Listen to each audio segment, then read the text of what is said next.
ल है साथीहरू, स्वागत छ तपाईँलाई। के बनाउँदैछु तपाईँलाई जानकारी दिन चाहन्छु है। यो चाहिँ सुप है साथीहरू, तपाईँले बुझ्नु होला। पिठो मुसिसकेको छ बनाएको चटनी।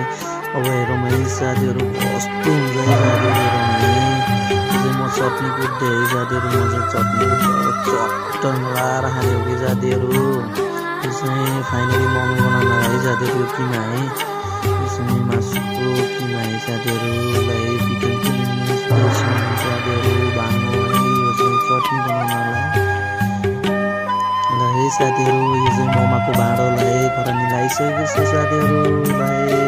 अब चाहिँ रेडी हुँदैछ है। हेरौँ त किमा कसरी मुस्नुपर्छ।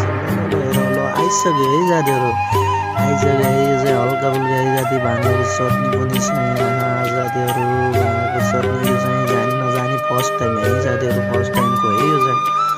फर्स्ट टाइमको कहानी चाहिँ बनाउँदैछौँ है साथीहरू। बनाउँदैछौँ अब रेडी हुँदैछ है साथीहरूलाई। रेडी हुँदैछ है भाँगाको चटनी।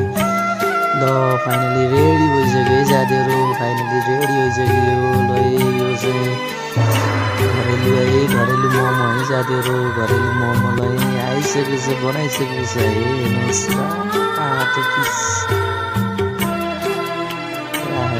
खाना पनि स्वादिलो छ है साथीहरू, स्वादिलो हुनेछ है। ल यो फेरि पनि भरिसकेको छौँ है हामीले, भरिसकेको छौँ साथीहरू। आज चाहिँ हाम्रो घरमा चाहिँ मोमो कार्यक्रममा है साथीहरू पाक्दैछ। यसको बाप पनि हुन्छ साथीहरू।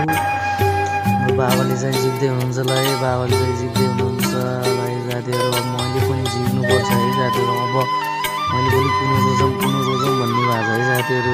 कुनो रोजौँ भन्ने भएको छ। अब चाहिँ म रोक्नेवाला छु है, यो जिक्नेवाला छु, यही जित्छु है साथीहरू। यो चाहमा है साथीहरू कस्तो हुनेछ है साथीहरू, कस्तो हुनेछ है। ल है मुखमा हालेँ है मैले। ओ माई गड, वाउ।